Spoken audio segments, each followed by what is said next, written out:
नमस्कार दोस्तों, आपका इस चैनल में फिर से पुनः स्वागत है। दोस्तों, अहमदाबाद जो एयरप्लेन हादसा हुआ था उसमें करीब 260 लोगों की मौतें हो गई थी।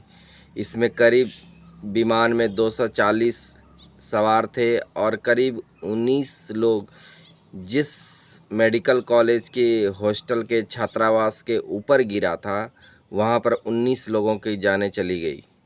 तो कुल मिलाकर कहें 260 आदमी को जान से हाथ धोना पड़ा। ये अहमदाबाद प्लेन हादसा जो था ये सदी की सबसे बड़ी विभत्स प्लेन हादसा थी। उसको लेकर एक रिपोर्ट आई है कि प्लेन हादसा किस प्रकार हुई, उसको लेकर AAIB ने एक रिपोर्ट पेश किया है और यह एक प्रारंभिक रिपोर्ट है और आगे चलकर इसमें और कई खुलासे होंगे। लेकिन फ़िलहाल जो 12 जुलाई की जो घटना आज से ठीक एक महीने पहले हुई थी, उसके ठीक एक महीने के बाद ये रिपोर्ट आई हुई है। तो AIB के रिपोर्ट के अनुसार जो अन्वेषण ब्यूरो है AAIB, उसके अनुसार विमान में चूँकि 2 ईंधन के इंजन लगे हुए होते हैं, तो जब ईंधन से विमान के इंजन की ओर जाता है तो उसी समय उसका जो स्विच ऑन था वो कट ऑफ हो गया था। ये ठीक प्लेन जब टेक ऑफ किया था और मात्र 3 मिनट के अंतराल में ही यह विमान मेडिकल कॉलेज के हॉस्टल पर जा गिरा था।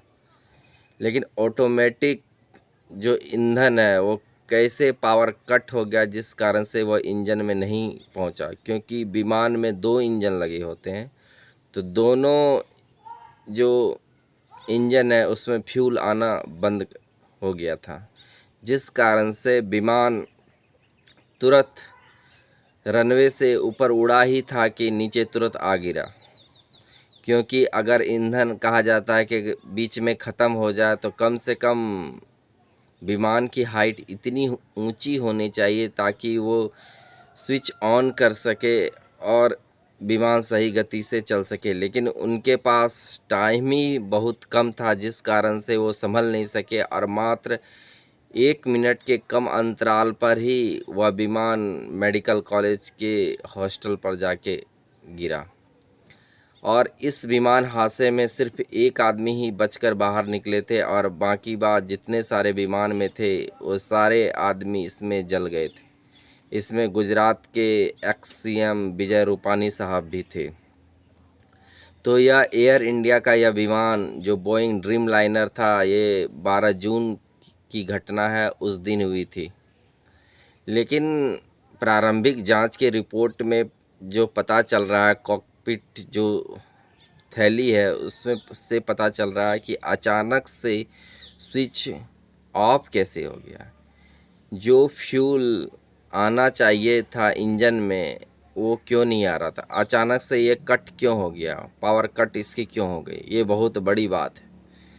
और जब यह विमान टेक ऑफ किया ही था तो दोनों पायलट आपस में बात भी कर रहे थे, ये भी पता चला। तो उस समय जो पायलट चला रहे थे वो कुंदन पायलट ड्राइविंग सीट पर थे और बगल में सुमित सभरवाल बैठे हुए थे, वो निगरानी कर रहे थे विमान का। अचानक से सुमित सभरवाल और कुंदन पायलट से बातचीत होती कि कौन इसका पावर कट कर दिया, जो ईंधन इंजन में आ रही थी उसका कौन पावर कट कर दिया। तो एक दूसरे से बातचीत करते दिखाई देते हैं। एक पायलट ने दूसरे से कहा, दूसरे ने कहा नहीं मैं इसके बारे में कुछ नहीं जानता, अचानक से कैसे कट हो गई। जबकि ये कहा जाता है कि ऑटोमेटिक स्विच ऑन ऑफ नहीं होता है, बल्कि एक लीवर उसमें खींचना पड़ता है तब जाके ईंधन सप्लाई होता है। उसी प्रकार से अगर सप्लाई बंद किया तो लीवर खींच के तब बंद करना पड़ता है। तो एक छोटी मोटी बात नहीं है, ये बहुत बड़ी बात है कि किस प्रकार लीवर को खींचा गया और कौन खींचा और कब ऐसा हुआ। क्योंकि टेक ऑफ तो कर गया था, उसके बाद से ये अचानक से ऑटोमेटिक ऑन ऑफ कैसे हो गया। ईंधन सप्लाई ही बंद हो गया, जिस कारण से प्लेन अचानक से मेडिकल छात्रावास पर आ गिरा। तो ये सबसे बड़ी बात है कि अचानक से यह बोइंग ड्रीम लाइनर विमान का जो ईंधन का स्विच स्टार्ट ऑन और ऑफ कैसे हो गया, ये बहुत बड़ी बात है। इस समय ये भी देखा जा रहा है कि पायलट आपस में ये बातचीत कर रहे थे कि ये अचानक से हो गया, जिस कारण से आगे चल के कुछ ही मिनटों में हादसा हो गया और यह प्लेन को बचाया नहीं जा सका।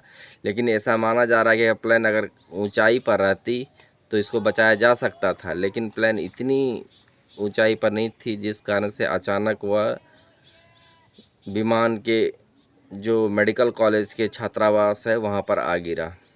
तो इस प्लेन हादसा में सबसे बड़ी जो वजह रही वो ईंधन का पावर स्विच ऑफ हो जाना। जो ईंधन आनी चाहिए इंजन में वो इंजन में आ नहीं पाई, दोनों इंजन में, जिस कारण से ये हादसा घटी। और आगे और क्लियर पता चलेगा कि क्या इसमें बड़ी बात है। फिलहाल उड्डयन मंत्रालय ने कहा कि जांच अभी चल रही है। अभी पहली बार में कहना गलत होगा कि आखिर क्या बात हुई है। हो सकता है कि आगे बात को छिपाया भी जाए और एयर इंडिया को ये कहा जाए कि आपका विमान हमेशा के लिए बंद हो जाएगा और एयर इंडिया में कोई लोग नहीं चढ़ेंगे। लेकिन अब यह डिपेंड करता है कि क्या होगा। लेकिन फ़िलहाल यही है बात है कि ईंधन का सप्लाई बंद हो गया, जिस कारण से हवाई जहाज़ कॉलेज के ऊपर आ गिरा। तो आप इस विमान दुर्घटना पर आपकी क्या राय है, आप ज़रूर कमेंट बॉक्स में अपना कमेंट करेंगे। अगर आप इस चैनल पर नए हैं तो चैनल को ज़रूर सब्सक्राइब कीजिएगा, चैनल को लाइक कीजिएगा, चैनल को धन्यवाद दीजिएगा। तो फिलहाल इस चर्चा को हम यहीं पर विराम देते हैं। फिर नई चर्चा के साथ हम आपके साथ ज़रूर जुड़ेंगे। तत्काल के लिए नमस्कार, धन्यवाद दोस्तों।